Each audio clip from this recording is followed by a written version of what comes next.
Morning बच्चों।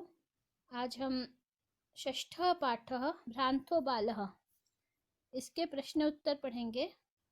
तो हम सबसे पहले एक पदेन प्रश्न को देखते हैं जिनका उत्तर एक शब्द में लिखना है।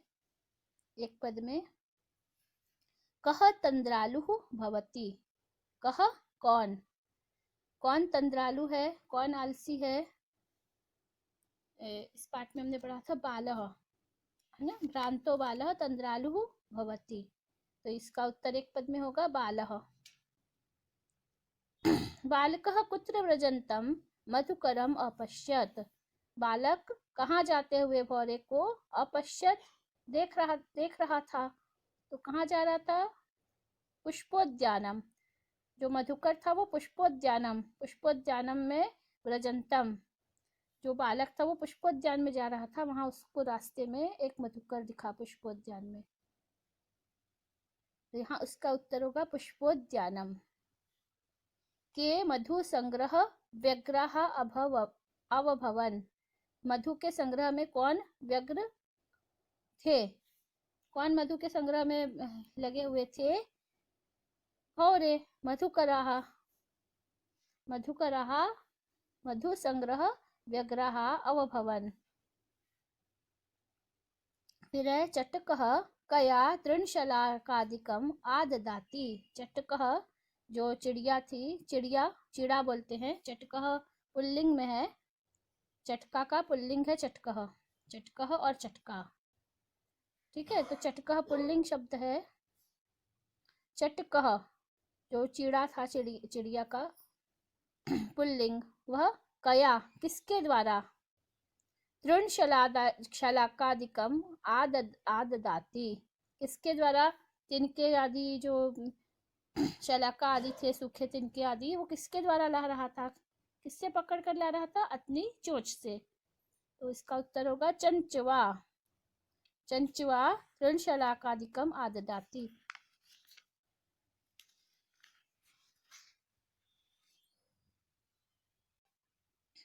इसके बाद है बालकः कीदृशं श्वानं पश्यति। किस तरह का श्वान देखता है? चलो, किस तरह का श्वान देखता है? जो पलायमानम, पलायमान मतलब दौड़ता हुआ, भागता हुआ श्वान देखता है। कुत्ते को कैसा देखता है? भागते हुए कुत्ते को देखता है। चटकः कस्य शाखायां नीडम रचयति। जो चिड़िया थी वो किसकी शाखा पर घोंसला बना रही थी? किसकी शाखा पर बनाती है घोंसला? वृक्ष की शाखा पर। तो यहाँ पे वो जो पाठ में है ना, पाठ में वो बरगद की शाखा पर, वट वृक्ष पर अपना वट द्रुमस्य शाखायाम नीडम कार्यम। तो इसका उत्तर होगा वट द्रुमस्य। कस्य? वट द्रुमस्य। फिर ये है कीदृशं श्वानम पलायमानम श्वानम। श्वानः कीदृशे दिवसे पर्यटसि। कैसे दिन घूम रहा था श्वान? बहुत गर्मी थी, जब उसने बोला कुत्ते को कि तुम बाहर घूमो मत, इतनी गर्मी है, आकर के पेड़ की छाया में बैठो और मेरे साथ खेलो। तो कैसा दिन था? निदाघ दिवसे। निदाघ मतलब बहुत ही तेज गर्मी थी उस समय।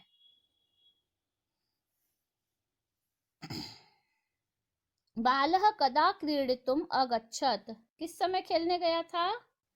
इसका उत्तर देखिए एक पद में है बालकः बालः पाठशाला गमन वेलायाम क्रीडितुम अगच्छत। सारे उत्तर आपके पाठ में ही है, प्रश्नों में। आप प्रश्नों के उत्तर देखेंगे और बीच बीच में से भी उत्तर प्रश्न आते हैं परीक्षा में आपके।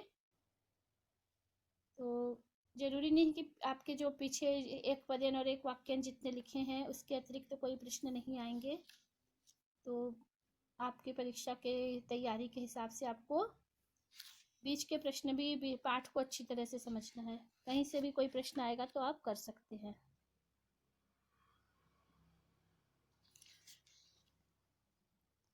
बालस्य मित्राणि किमर्थम त्वरमाणा अभवन्। उसके मित्र किस लिए दौड़ रहे थे? बालस्य मित्राणि विद्यालय गमनाय त्वरमाणाः अभवन्। जब हम प्रश्न में देखेंगे ना, यहाँ पे प्रश्न में किमर्थम है, तो किमर्थम की जगह केवल हमको उत्तर लिख देना है। कदा है तो कदा में केवल पाठशाला गमन वेलायाम, और जो प्रश्नवाचक चिन्ह है उसको हटा करके फुल स्टॉप लगा देंगे। तो बालस्य मित्राणि किमर्थम त्वरमाणा अभवन्, तो यहाँ पर हम बालस्य मित्राणि विद्यालय गमनाय त्वरमाणः अभवन्। ठीक है। इसके बाद अगला प्रश्न है, मधुकरः बालकस्य आवाहनं केन कारणेन तिरस्कृतवान्। मधुकर ने, भौरे ने बालक के आवाहन को किस कारण से तिरस्कृत कर दिया, मना कर दिया। तो जो मधुकर थे वो मधु का संग्रह कर रहे थे। उन्होंने बोला कि हम लोग मधु के संग्रह में व्यग्र हैं, इस कारण से हम तुमसे नहीं खेलेंगे। तो इसका उत्तर होगा मधुकरः बालकस्य आवाहनम् अनेन कारणेन तिरस्कृतवान्।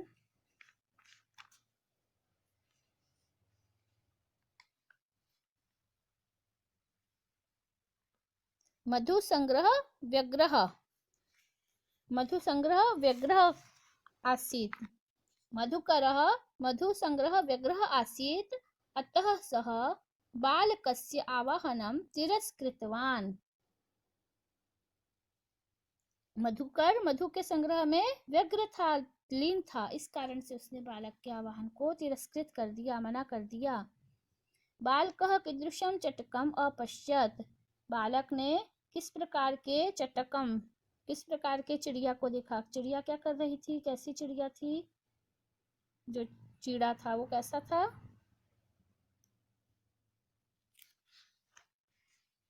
बालकः, ये उत्तर है इसका, चंचवा तृणशलाकादिकम् आददानम् एकं चटकम् अपश्यत्। प्रश्न में से बालकः ले लेंगे। बालकः चंचवा तृणशलाकादिकम् आददानम् एकं चटकम् अपश्यत्। खिन्नः बालकः श्वानं किम् अकथयत्। क्या कहा, किम् अकथयत्।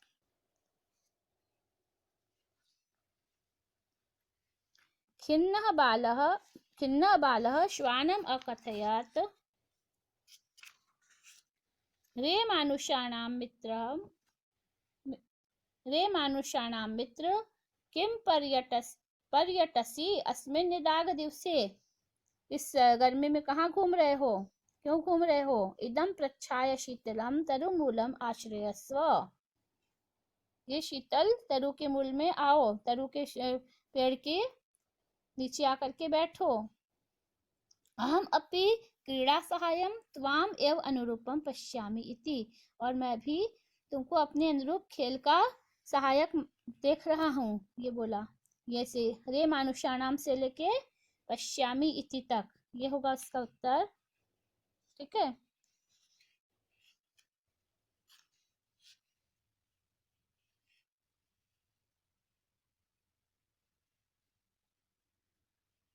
खिन्नः बालकः श्वानम अकथयत लिखेंगे, इसके बाद ये लिखेंगे।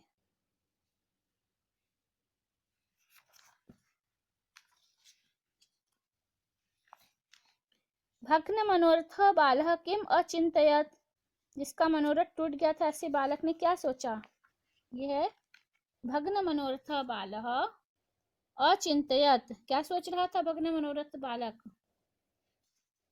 जिसका मनोरथ टूट गया था, कोई उससे खेल नहीं रहा था, उसका मनोरथ पूरा नहीं हुआ, तो वो सोचने लगा कथम अस्मिन जगति। यहाँ से सोच रहा है भग्न मनोरथ बालः अचिंतयत, यहाँ से कथम अस्मित से अचिंतयत के बाद कथम अस्मिन जगति प्रत्येकं स्व स्व कार्ये निमग्नो भवति, न कोऽपि माम इव वृथा कालक्षेपं सहते।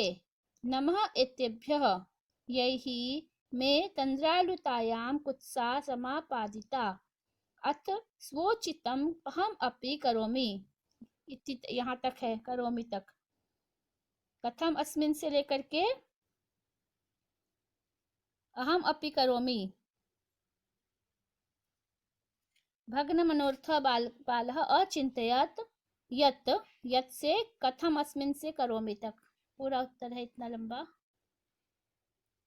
अभी जो टेस्ट होंगे शायद उसमें आपको सब पुस्तकीय एग्ज़ाम देनी है, परीक्षा आपकी पुस्तक के साथ ही रहेगी, तो आपको पुस्तक में से उत्तर पूरे ढूंढने हैं और लिखना है।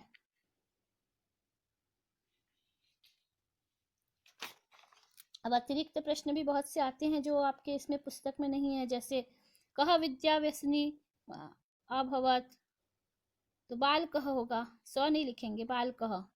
बाल कह विद्यावसनी भूत्वा महति वैदुष्यम प्रथाम संपदम च अलभत। प्रश्न हो सकता है इसका, कह विद्यावसनी भूत्वा महति वैदुष्यम प्रथाम संपदम च अलभत। ठीक है।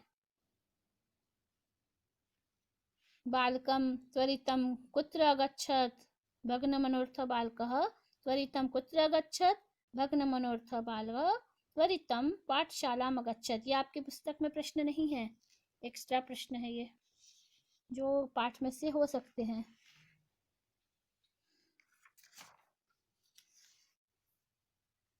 शब्दार्थ भी सभी बच्चे अच्छी तरह से इसके याद कर लीजिए। ये जिसके पास पुस्तक नहीं है फोटो खींच लो,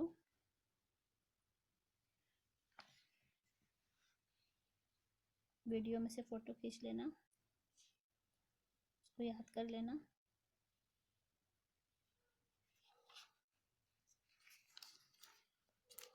इसके बाद हमारा तीसरा प्रश्न है, श्लोक का अर्थ हिंदी भाषा और या आंग्ल भाषा में, अंग्रेजी में लिखना है। तो आपको इसका अर्थ समझा दिया था, यो माम पुत्र प्रीत्या पोषयति स्वामिनो गृहे तस्य रक्षा नियोग करणान न भ्रमया भ्रष्टव्यमिषदपि। जो मुझे पुत्र के समान प्रीति करता है, प्रेम करता है, पोषण करता है, ऐसे स्वामी का घर मैं रक्षा नियोग करणात, उसके रक्षा में के कर्तव्य में लगा रहूंगा। न भ्रष्टव्यम ईषद अपि, मैं किंचित भी उस रक्षा के कार्य से विमुख नहीं होऊंगा, भ्रष्ट नहीं होऊंगा। ये जो कुत्ता है वो बोल रहा है उस लड़के से कि मैं तुम्हारे साथ खेलने नहीं आऊंगा, मुझे अपने स्वामी के घर की रक्षा करनी है और इस कर्तव्य के पालन से मैं बिल्कुल भी भ्रष्ट नहीं होऊंगा, किंचित भी भ्रष्ट नहीं होऊंगा।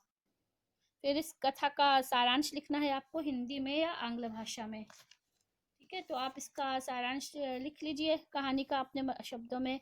कोई बालक था जो सन्मार्ग से भटक गया था और वह खेलने में ज़्यादा पसंद करता था, विद्यालय जाने की अपेक्षा खेलना पसंद करता था, क्योंकि उसको पढ़ने में मन नहीं लगता था। कोई भी मित्र विद्यालय समय में कक्षा छोड़ करके उसके साथ खेलने नहीं आया तो वो क्या करता था, बाघ के भौरे को खेलने के लिए बुलाता है, लेकिन जो भौरा है वो भी शहद इकट्ठा करने के काम में लगा होता है, तो वह बोलता है मैं नहीं आऊँगा। शहद इकट्ठा होने के कारण वह नहीं आता है भौरा। चिड़िया जो है वो भी घोंसला बनाने में व्यस्त होने से उसके साथ नहीं खेल रहे, चिड़े भी नहीं खेल रहे, चिड़िया भी नहीं खेल रही। कुत्ता भी बोल रहा है मुझे अपने मालिक के घर की रखवाली करनी है और वो भी नहीं खेलता।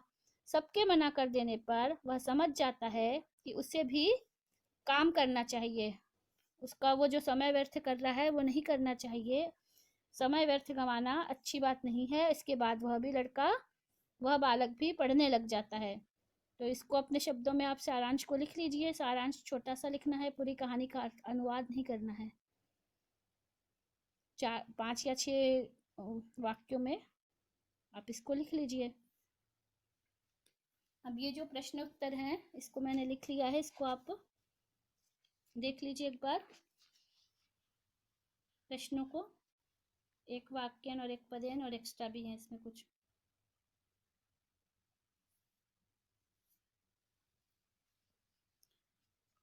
एक पदेन के उत्तर हैं, एक वाक्यन के उत्तर है जो मैंने अभी समझाए थे, कुछ एक्स्ट्रा भी हैं इसमें।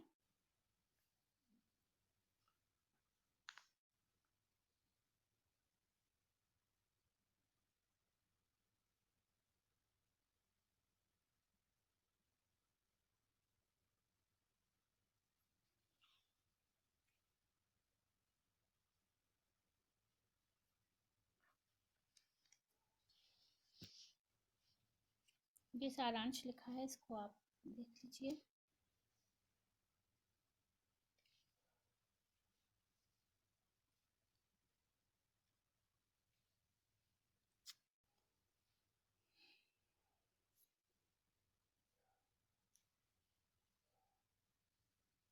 कोई सन्मार्ग से भटका बालक विद्यालय जाने की अपेक्षा खेलना पसंद करता है क्योंकि उसका पढ़ने में उत्साह नहीं है। फिर भी कोई मित्र विद्यालय समय में कक्षा छोड़ करके खेलने नहीं आते हैं। वह बाग के भौरे को खेलने बुलाता है लेकिन शहद इकट्ठा करने के कारण वह नहीं आता। चिड़िया घोंसला बनाने में व्यस्त होने से नहीं खेलती। कुत्ता मालिक के घर की रखवाली करने में व्यस्त है। सबके मना करने पर वह समझ जाता है कि उसे भी कार्य करना चाहिए, समय व्यर्थ नहीं गंवाना चाहिए। इसके बाद वह भी पढ़ने। इसके बाद ये प्रश्न है, स्थूल पदानि अधिकृत्य प्रश्न निर्माणम कुरुत। ये जो स्थूल पद हैं जो मोटे में लिखे हुए हैं, इनको आधार बना करके प्रश्न बनाने हैं। ये उत्तर लिखे हुए हैं, इनके आधार पे हमको प्रश्न बनाने हैं। तो पहला है, स्वादुनि भक्ष्य वलानि ते दास्यामि। तुम्हें स्वादिष्ट भक्षक वलानि दास्यामि, तुम्हें दूंगा। तो अब यहाँ पे कैसे, कीदृशानि भक्ष्य वलानि ते दास्यामि प्रश्न हो जाएगा इसका। यहाँ पर प्रश्न पूरा लिखेंगे, कीदृशानि भक्षक वलानि ते दास्यामि, केवल स्वादुनि की जगह कीदृशानि लिखेंगे और ये प्रश्नवाचक चिन्ह लगाएंगे। प्रश्नवाचक चिन्ह लगाएंगे, पूरा लिखेंगे, कीदृशानि भक्षक वलानि ते दास्यामि। चटकः स्वकर्मणि व्यग्रः आसीत्। चटकः अपने काम में व्यग्र था। किस में व्यग्र था? कस्मिन्। चटकः कस्मिन् व्यग्रः आसीत्। इसका प्रश्न हो जाएगा स्वकर्मणि व्यग्रः आसीत्। ये जो उत्तर है इसका प्रश्न होगा कस्मिन् व्यग्रः आसीत्। ठीक है, चटकः कस्मिन् व्यग्रः आसीत्, कस्मिन् व्यग्रः आसीत्, चटकः स्वकर्मणि व्यग्रः आसीत्। फिर प्रश्न है, उत्तर है, कुक्कुरः मानुषाणां मित्रः अस्ति। इसका प्रश्न होगा, कुक्कुरः केषां मित्रम् अस्ति, किसका मित्र है? मानुषाणां। उत्तर है, कुक्कुरः केषां मित्रम् अस्ति।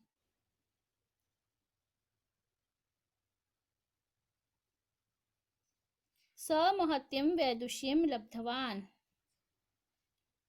सः कीदृशीं वैदुषीं लब्धवान्, कैसी विद्वत्ता को प्राप्त किया? महतीं। उत्तर है महतीं। प्रश्न है कीदृशीं। सः कीदृशीं वैदुषीं लब्धवान्, सः महतीं वैदुषीं लब्धवान्। रक्षा नियोग करणात् मया न भ्रष्टव्यम्। रक्षा नियोग में लगे होने के कारण, किसमें लगे होने के कारण? कस्मात् मया न भ्रष्टव्यम इति। ये प्रश्न है, कस्मात् मया भ्रष्टव्यम न इति। इसका उत्तर है, रक्षा नियोग करणात् मया न भ्रष्टव्यम इति। इसके बाद हमारा ये जो है प्रश्न नंबर 6, इसमें है, एतेभ्य नमः, इन सभी को प्रणाम है। इति उदाहरणं अनुसृत्य, इस उदाहरण का अनुसरण करके नमः के योग में चतुर्थी विभक्ति का प्रयोग करके 5 वाक्य बनाने हैं। अब इसमें एक नियम आता है कि जब नमः का प्रयोग वाक्य में होता है, किसी भी वाक्य में, तो जिसके लिए हम नमस्कार करते हैं उसमें हमेशा चतुर्थी विभक्ति ही का प्रयोग होता है। ये नियम है। इस नियम को आप समझ लीजिए। आप बीच में नमः शब्द के योग में, नमः के योग में हम जिसे नमस्कार करते हैं, जिसे प्रणाम करते हैं, उस संज्ञा या सर्वनाम शब्द से चतुर्थी विभक्ति यानी संप्रदान कारक, चतुर्थी विभक्ति अर्थात संप्रदान कारक, इसका प्रयोग होता है। अब उदाहरण के लिए उन्होंने बोला है, एतेभ्यः नमः। इसी तरह से हम लिखेंगे, ईश्वराय नमः, ईश्वर के लिए नमस्कार, चतुर्थी है ईश्वराय में, ईश्वर शब्द की चतुर्थी विभक्ति एकवचन। गुरवे नमः। ठीक है, अब यहाँ पर अगर हमको द्विवचन या बहुवचन में गुरु शब्द लिखना है तो हम कोई भी वचन हो, नमः का ही प्रयोग करेंगे। विभक्ति हमेशा चतुर्थी होगी। गुरुवे नमः एक वचन है, गुरुभ्यः नमः द्विवचन, गुरुभ्याम नमः बहुवचन है। गुरु शब्द का चतुर्थी विभक्ति का, गुरुवे, गुरुभ्याम, गुरुभ्यः चतुर्थी, सभी में नमः का ही प्रयोग होगा। फिर धेनु शब्द है, जैसे धेनु शब्द की चतुर्थी है धेनवे, धेनवे धेनवे, धेनुभ्याम धेनुभ्यः। तो जब हम इसको एक वचन के प्रयोग में करेंगे तो धेनवे नमः, धेनवे नमः दोनों होगा एक वचन में। द्विवचन में धेनुभ्याम नमः, बहुवचन में धेनुभ्यः नमः। ठीक है, तो इसी तरह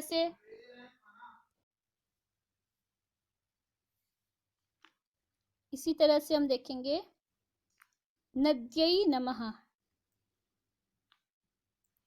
नदीभ्यः नमः।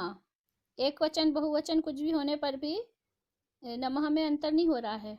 गणेशाय नमः, देवाय नमः, बहुवचन में देवेभ्यः नमः, पित्रे नमः, एक वचन में पिताजी को प्रणाम, पितृभ्याम नमः, माता पिता दोनों को, क्योंकि पिता की द्विवचन में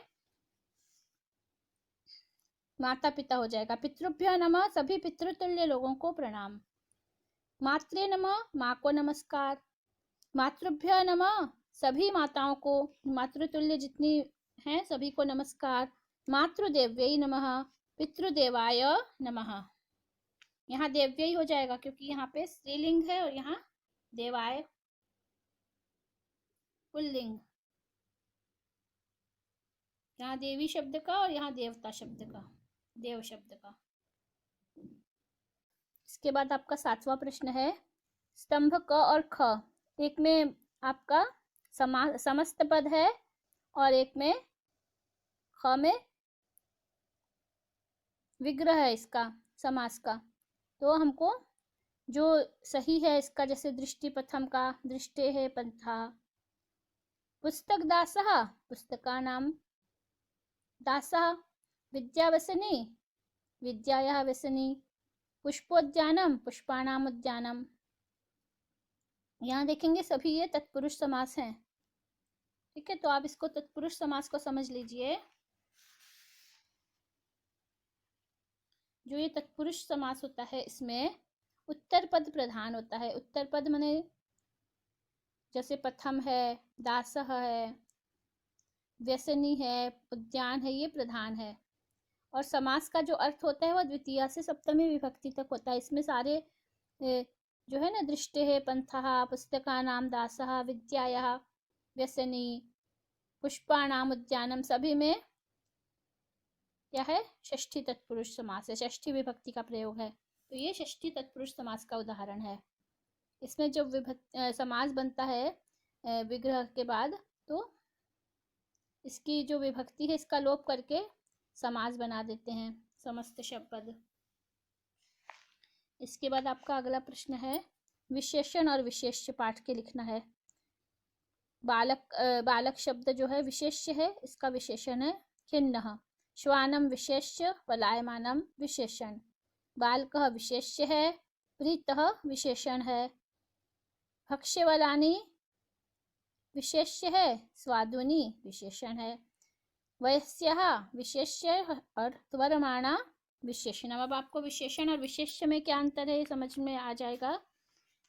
ठीक है, जब हम किसी संज्ञा या सर्वनाम की विशेषता बताते हैं तो जो संज्ञा या सर्वनाम शब्द है जिसकी विशेषता बताई जाती है उसको बोलते हैं विशेष्य। ठीक है, और संज्ञा सर्वनाम की जो विशेषता या उपाधि बताने वाला जो शब्द है, जो उसकी संज्ञा या सर्वनाम की विशेषता बताने वाला जो शब्द है वह क्या कहलाता है, विशेषण। मतलब विशेष्य की विशेषता जो बताता है वह विशेषण है, और जो विशेष्य है वो संज्ञा या सर्वनाम होता है प्रायः। ठीक है, अब इसमें कुछ शब्द और मैंने निकाले हैं, ये जो आपकी पुस्तक में यहाँ पे पीछे नहीं है। जैसे बालः है, भ्रांतो बालः, इसमें बालः का विशेषण है भ्रांतो, बालः का विशेषण है तंद्रालु, बालः का विशेषण है भग्न मनोरथः, प्राणिनः का विशेषण है निष्कुटवासिनः। इनको भी लिख लीजिए। तो आज आपने समास और विशेषण विशेष्य और तत्पुरुष समास, षष्ठी तत्पुरुष समास, विशेषण विशेष्य, और क्या समझा इसमें, नमः विभक्ति का प्रयोग। नमः के योग में चतुर्थी विभक्ति है, ये आपने संप्रदान कारक में चतुर्थी विभक्ति में नमः का प्रयोग होता है। मतलब नमः का के साथ में जिसको नमस्कार करते हैं उसमें चतुर्थी विभक्ति हो जाती है। और समास समझा है और विशेषण विशेष्य, ये भी आपके परीक्षा के इससे बहुत ही इम्पोर्टेंट प्रश्न है, इसको ध्यान रखिएगा। इसके बाद हमारा अगला प्रश्न है परियोजना कार्य है। परिश्रम के महत्व में आंग्ल भाषा या हिंदी भाषा में 5 वाक्य लिखने हैं। तो आप इसका एक परिश्रम के महत्व पर निबंध ही हम लिख लेते हैं, 10 वाक्य लिख लेते हैं, एक निबंध तैयार हो जाएगा हमारा। ये आपके लिए निबंध तैयार किया है, परिश्रमस्य महत्वम, परिश्रम का महत्व।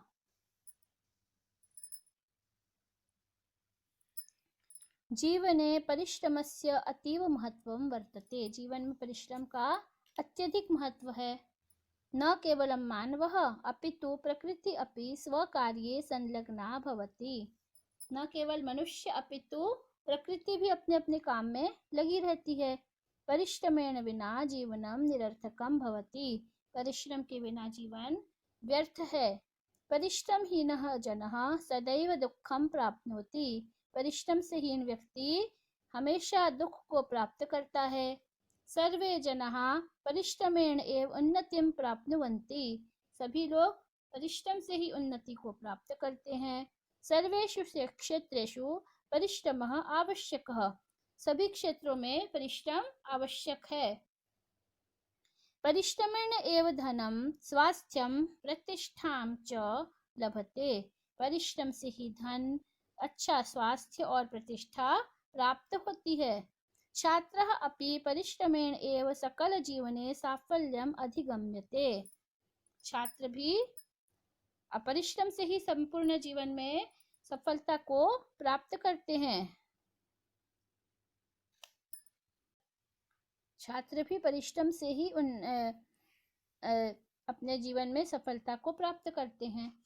परमेश्वरो अपि तस्य साहाय्यं करोति यः स्वयं परिश्रमशीलः स्यात्, ईश्वर भी उसी की सहायता करते हैं जो स्वयं परिश्रमी होता है। केनचित् साधु उक्तम, किसी ने सही कहा है, ठीक कहा है, आलस्यम ही मनुष्याणाम शरीरस्थो महान रिपुः, आलस्य ही मनुष्य के शरीर का सबसे बड़ा महान रिपु है, शत्रु है। यह परिश्रमेण कार्यम करोति सह एव जयति, जो व्यक्ति परिश्रम से कार्य को करता है उसी की विजय होती है, वही विजयी होता है।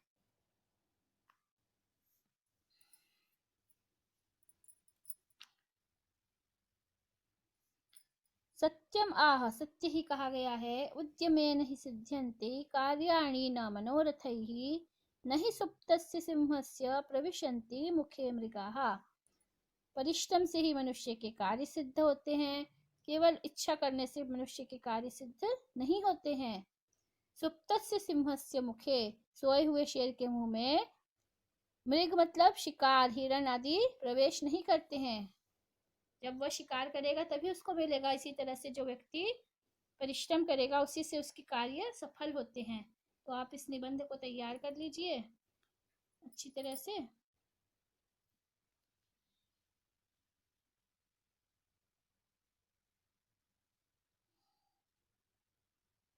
इसके आगे में आपको जो भी और इम्पोर्टेंट हैं परीक्षा के लिए भी, फर्स्ट रिवीजन टेस्ट का आपका जो होने वाला है 20 तारीख से, उसके लिए मैं जो भी इम्पोर्टेंट चीज़ें हैं वो अगले वीडियो में बता दूंगी।